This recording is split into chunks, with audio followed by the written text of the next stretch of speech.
You were never meant to hear this. In 1834, 512 people vanished from the same place, and not a single scream escaped. No bodies, no graves. Just silence and a sealed state archive buried so deep, even historians whisper when they speak its name. Pleasant Hill. To the untrained eye, it was a model of religious piety, whitewashed walls, fertile gardens, and smiling faces wrapped in the peace of the Shaker life. But underneath those wooden floors, behind those hymns and harvests, something else pulsed. A secret that fed on devotion, obedience, and disappearance. This story is not about ghosts. It's not a campfire tale to scare children. This is the true history they scrubbed clean.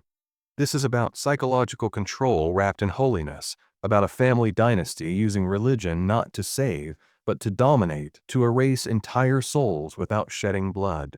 And once you hear the truth, you won't unsee it. You'll look at every community, every preacher, every institution differently, because the monster doesn't wear horns. It wears scripture, it sings in choirs. It blesses the food before it poisons your spirit. Tonight, we begin our descent. Through 33 revelations, we will dig up the bones of history buried beneath layers of lie. Each truth more dangerous than the last. But first, let me speak to you directly. You're here because you've always felt it, that something isn't right, that our history has been rewritten by those with too much to lose. That darkness doesn't hide in the forest, it hides in institutions, in rituals, in the very idea of what we've been taught to trust. You feel it in your gut. And that feeling is your last honest compass in a world that trades comfort for control. So listen closely. This isn't just a story. It's a ritual of awakening. They erased 512 people. We're about to resurrect the truth. Welcome to the descent. The year was 1807. The world above was ablaze with what they called the Second Great Awakening, a firestorm of spiritual hunger sweeping across Kentucky like a fever. Preachers howled under tents, men wept in open fields, women fell to the ground, trembling in ecstasy. But where most saw divine light, others saw an opportunity to build a cage, with scripture as the lock and shame as the key. That's when the Richardson family arrived. Not settlers, not saints, strategists. They didn't come to worship, they came to rule. And they chose Pleasant Hill, an isolated, fertile slice of Kentucky, not for its beauty, but for its potential to become something darker, a controlled environment disguised as paradise. Samuel Richardson led them. A towering man with stone-gray eyes that pierced like cold steel. He didn't shout. He didn't threaten. He simply spoke, and men obeyed. Said he was sent by the original disciples of Mother Ann Lee herself, the Shaker matriarch who preached purity through celibacy and detachment from worldly sin. Samuel claimed he carried her blessing. But what he really carried was an agenda.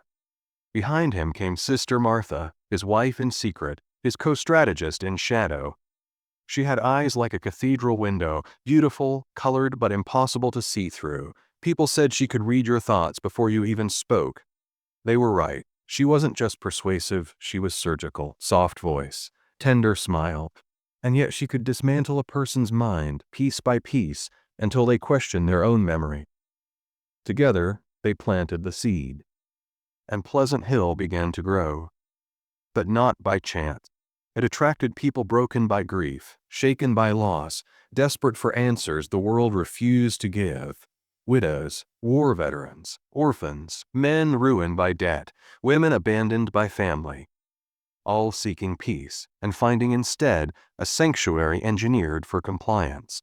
They gave up everything, homes, land, money, even their names. In return, they received shelter, food. Power is never taken all at once. It's offered in small, digestible pieces. A suggestion here, a rule there, a reward for obedience, a subtle consequence for doubt, until eventually you're not choosing anymore, you're reacting. And by the time you realize it, the trap has already closed around your mind. That was the genius of the Richardson family. They didn't demand loyalty. They designed a system that created it.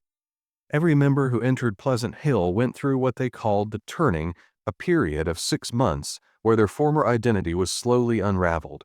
They were assigned a new name, a new task, and a new set of spiritual guides. But these weren't just spiritual mentors. These were engineers of compliance. Martha and her daughter Rebecca led the psychological reshaping.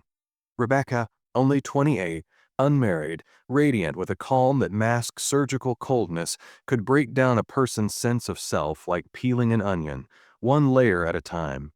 With every confession, every group prayer, every rebuke cloaked in tenderness, she rewrote their emotional code. The process was simple: isolate, confess, obey. New members were discouraged from writing letters.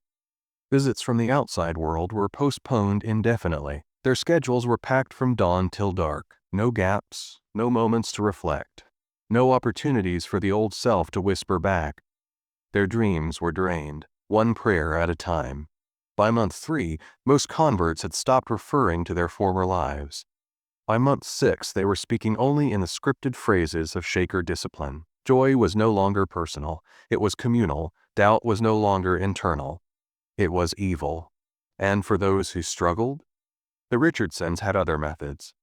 Sister Patience, the youngest, quietest daughter, maintained all written records.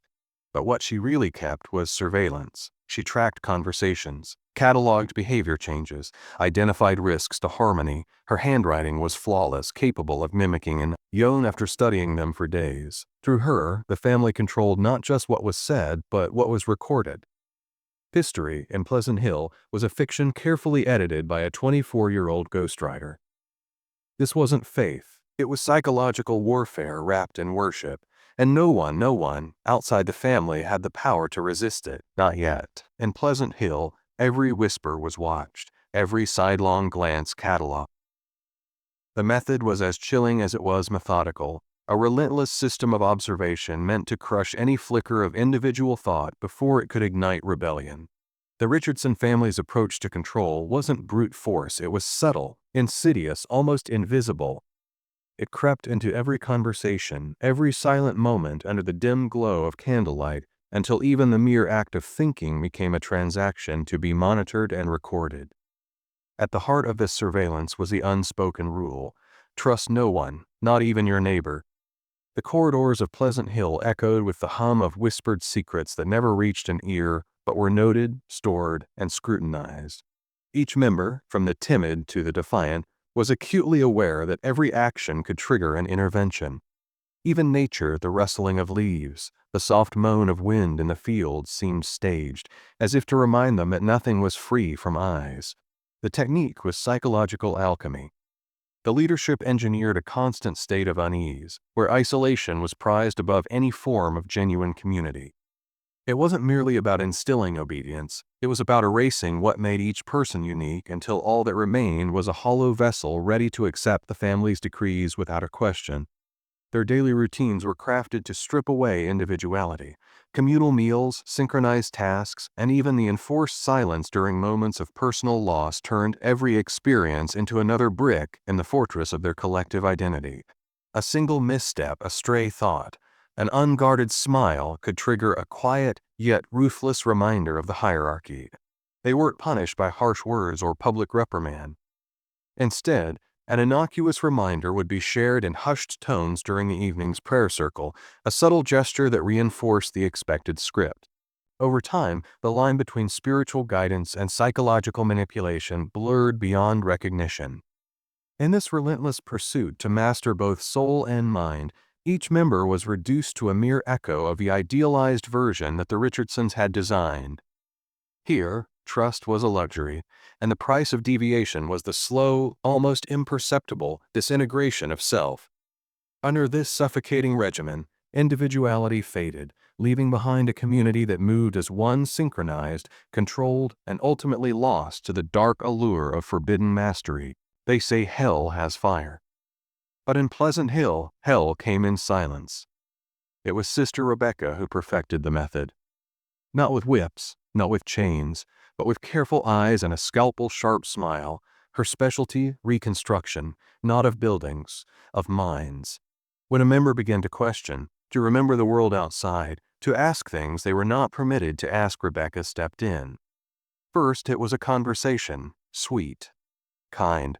A walk through the orchard or a quiet talk near the candlelit chapel. She'd ask questions not to get answers, but to measure, to weigh the distance between compliance and collapse. She could hear rebellion in a tremble, smell doubt like smoke before fire.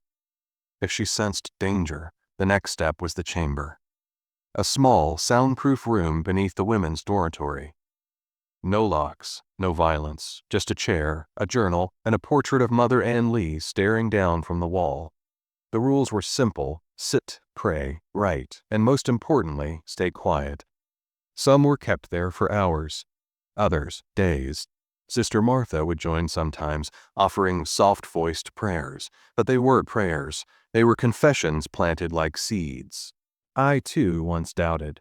Doubt is the devil's voice dressed in your own thoughts. Spiritual healing begins with silence. Most broke after the second night, because the silence wasn't empty. It was alive with the weight of their own thoughts turning against them. The chamber didn't scream at you, it made you scream at yourself. And when they emerged, if they emerged, they were different, quieter, smoother, erased.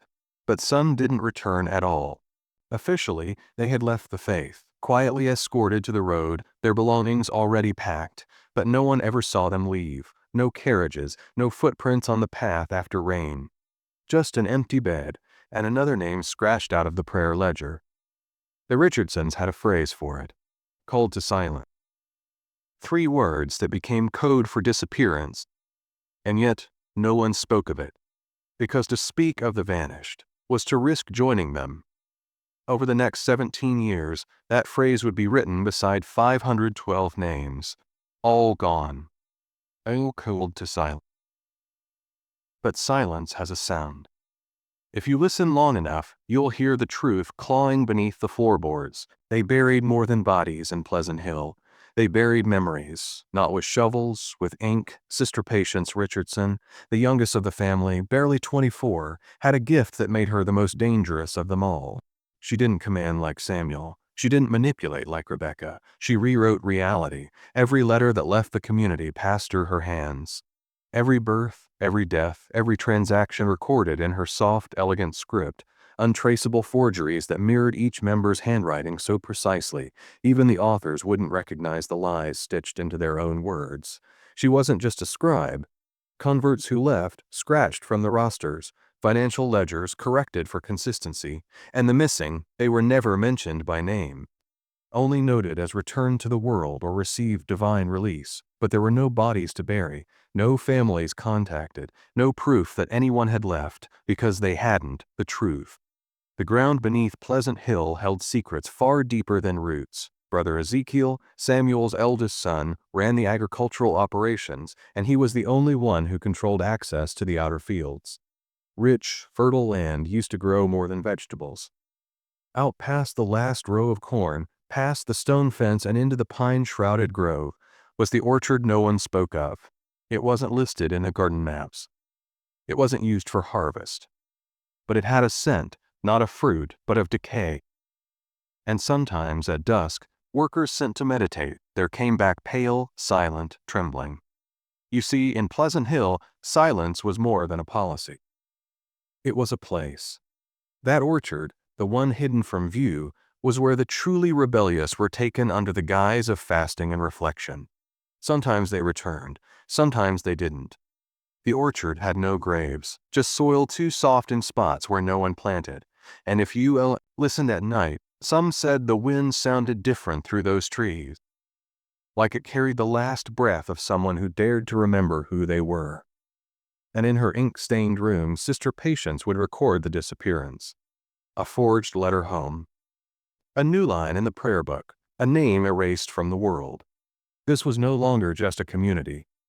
This was a machine designed to grind down identity and feed on the silence that remained. In every system built on control, there comes a moment where fear becomes faith. That was the final transformation at Pleasant Hill. You didn't obey because you feared punishment, you obeyed because you believed obedience was salvation. You didn't stay silent because you were scared. You stayed silent because silence felt holy. That's the brilliance of the Richardson design. They didn't want followers. They wanted believers who'd destroy themselves rather than betray the order. And to reach that level of psychological surrender, they needed something deeper than rules. They needed ritual. Brother Caleb Richardson, the enforcer of the family, built what they called the circle prayers, simple at first. Each night, the entire community gathered after dinner in the central hall. Hands joined, eyes closed, soft voices chanting scripture, but over time the chants began to shift. They introduced new phrases, strange cadences, ancient-sounding syllables that weren't in the Bible. Words that made the hairs on your neck rise, but no one questioned them because questioning was the sin. These rituals grew more intense. Members fasted for days before certain ceremonies. They recited vows of spiritual annihilation, swearing to erase all worldly desire, even the memory of life before Pleasant Hill. Some described visions during the chants, others passed out, and a few didn't wake up. Their deaths were called ascensions.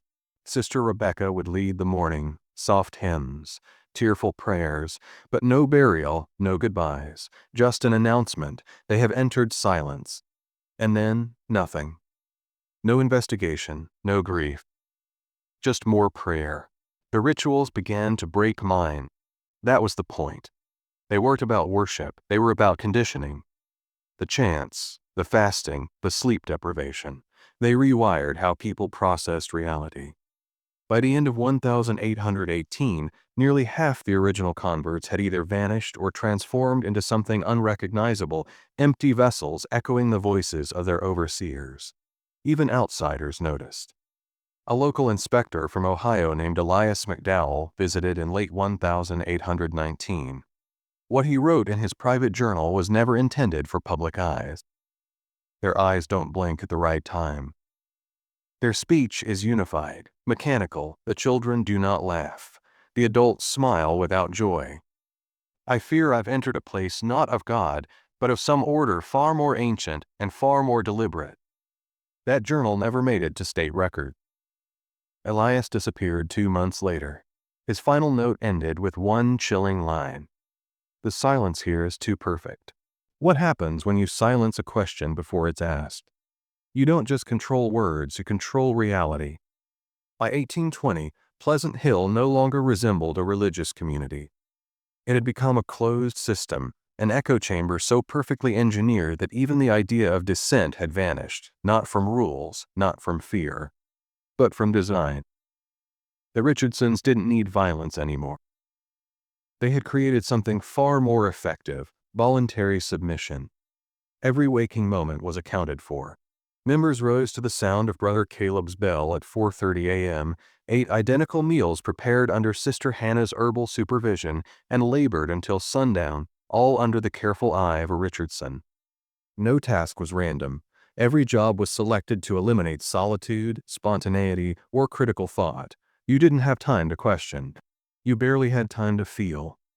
And when you finally collapsed into bed, you dreamt of them. The Richardsons appeared in vision. Not always physically, but as presence, a voice in prayer, a whisper in the wind, a silent stare during evening worship. Over time, their faces replaced the face of God, not through demand, but through repetition. They didn't just want to be obeyed. They wanted to be believed. But belief has a cost. And in 1821, a crack began to form in the foundation, not from outside inquiry, but from within the family. It began with Sister Patience. She'd started hearing things. Rhythms in the night, voices speaking in the cadence of the forbidden chants but without words. Just tone, just pressure. She stopped sleeping. Her eyes became hollow. Her writing, once flawless, began to slip. One day, she forgot to forge a signature on an outgoing letter. And that mistake almost exposed them. The recipient, a Kentucky merchant who had traded with Pleasant Hill for years, noticed something strange. The handwriting didn't match. The language was off. He asked questions. He sent inquiries to local authorities. And then, without warning, he fell ill. 3 days later, he was dead.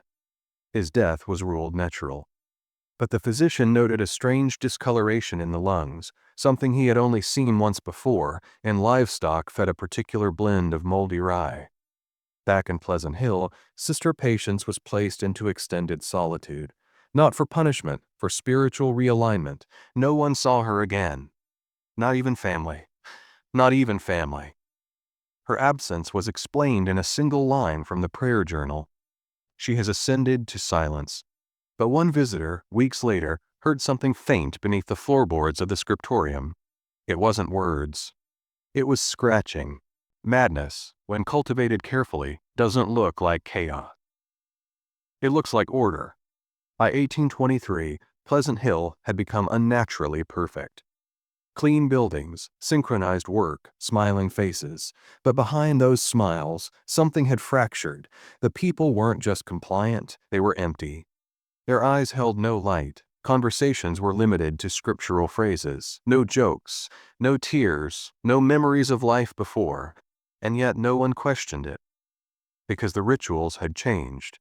Worship had evolved from hymns and sermons to something else, a bizarre hybrid of Shaker devotion and old-world invocation. The chants were no longer English. They weren't even words, just rhythms, booms, low tones vibrating through the chest like the sound of an approaching storm. The initiates called it the resonance. And no one spoke during resonance. No one moved. They simply stood, eyes closed, breathing in sync, as the Richardsons circled the room, whispering, watching, measuring. Brother Isaiah, Samuel's cousin and head of the seed trade, had begun collecting herbs not found in any known local guides. His travels, once focused on distribution, now included rare foraging trips deep into the Appalachian foothills. He returned with strange flowers, bitter roots, blackened bark, all of it fed directly to Sister Hannah in the kitchen. And the food began to change. Not visibly, but chemically. People began dreaming the same dream, a tower of fire in the middle of the orchard, and a woman's voice saying only 3 words: return, erase, ascend, ascend. Every night, same vision, same voice. Even those who didn't believe, who still clung to some internal resistance, woke up gasping. The line between dreaming and memory blurred until people no longer knew what was real. And then came the wandering. Once a month, select members were chosen to walk the fields in the dark, blindfolded, guided only by the hands of a Richardson. They called it a spiritual trial, releasing the ego through disorientation. But when some came back, they weren't the same. One brother clawed at his own face, whispering, "She walks backward in the corn." Another lost all ability to speak, just wide eyes and shaking hands. They were sent to the cabins on the edge of the property. The same cabins used for the retreat. No one ever visited them. Except Caleb. And he never carried supplies. Just a shovel. Some say that by this point, even the Richardson family wasn't entirely in control. That something older, something deeper, had taken root in Pleasant Hill. And the orchard? It was beginning to whisper back. Symbols hold power when words no longer suffice.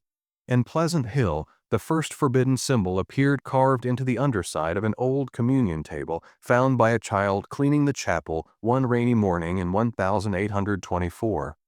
It wasn't in any Shaker writing, not in scripture. Not in any language the elders taught. A spiral made of 7 lines, each one jagged and uneven, as if scratched in desperation, not designed. The child showed it to Sister Rebecca. She smiled, took the child's hand, and that child was never seen again. When questioned, the official response was calm and practiced. She has returned to the world.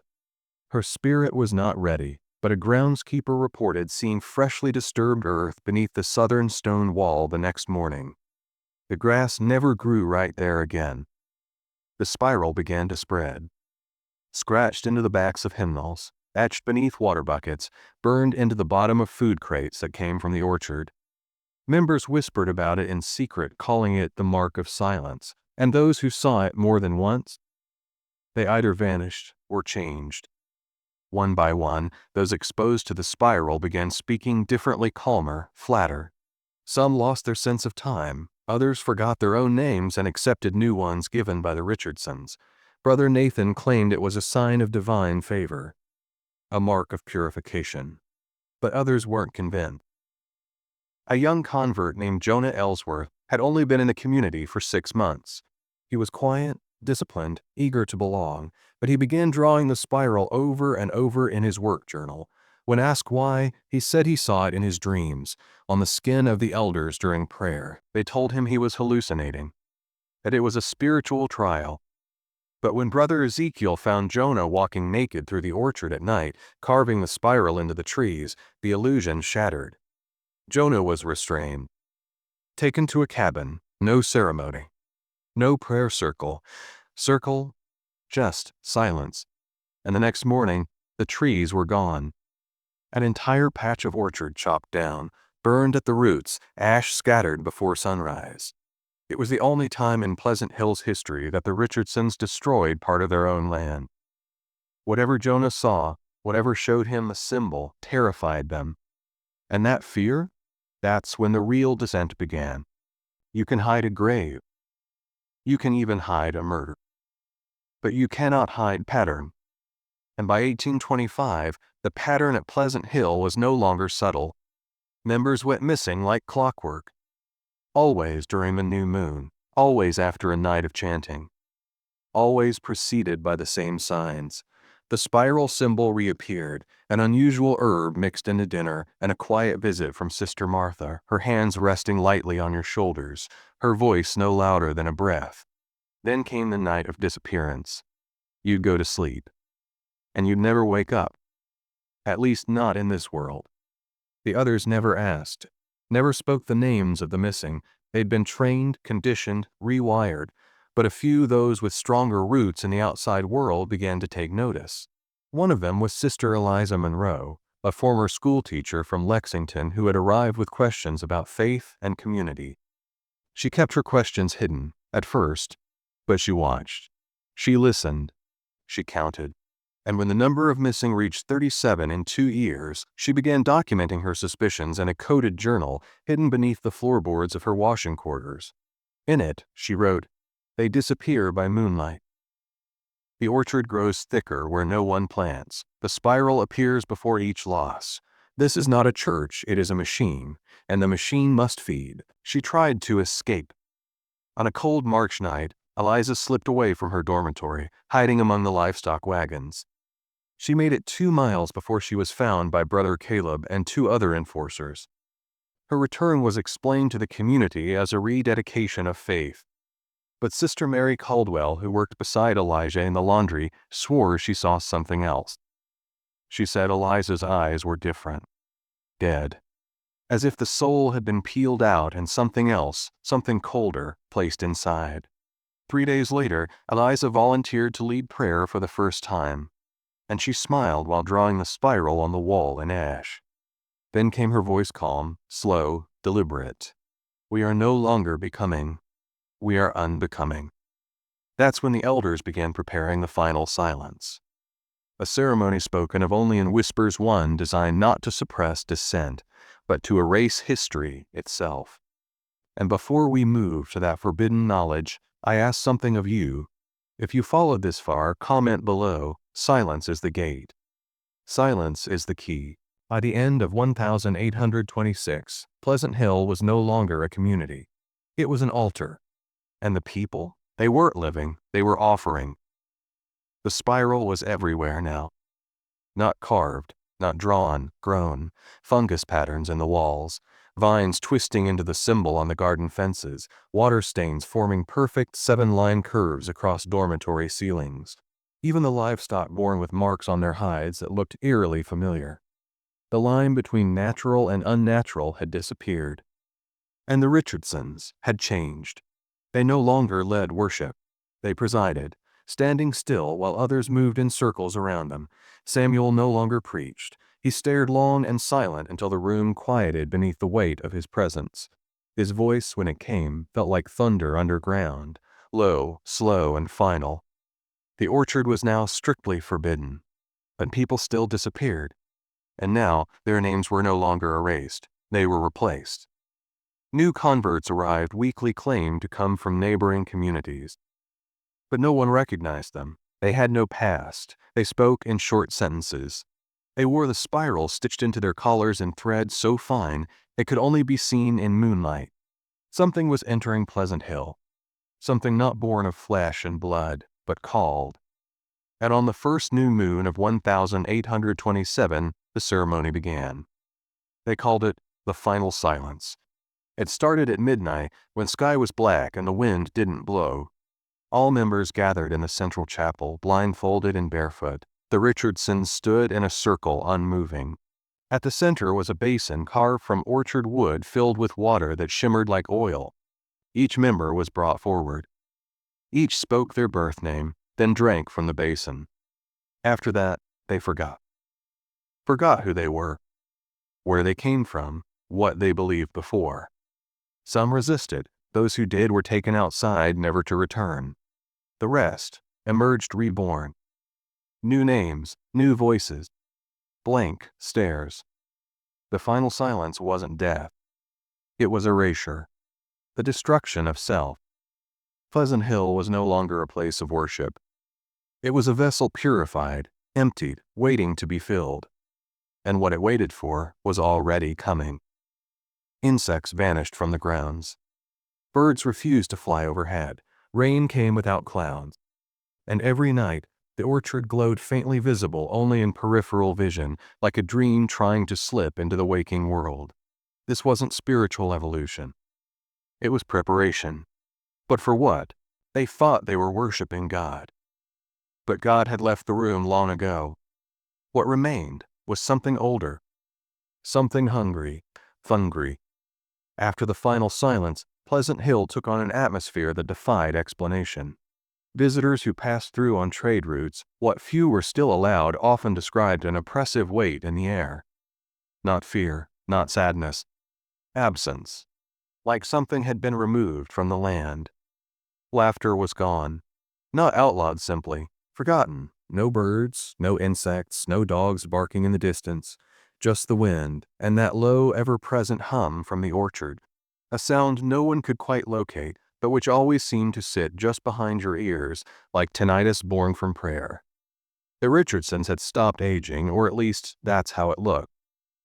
Samuel's face never changed. His beard stayed black. His eyes, once sharp and human, now shimmered like oil slicks in moonlight. Sister Martha no longer walked. She floated. Not literally, but slowly, gracefully, as if each step only touched the floor out of ritual. Even the children stopped being children. They no longer aged. No birthdays, no growth spurts, just blank, porcelain faces repeating verses over and over. It became clear, time didn't move forward in Pleasant Hill, it looped, a single day repeating under different skies. The spiral was now not just symbol, but structure.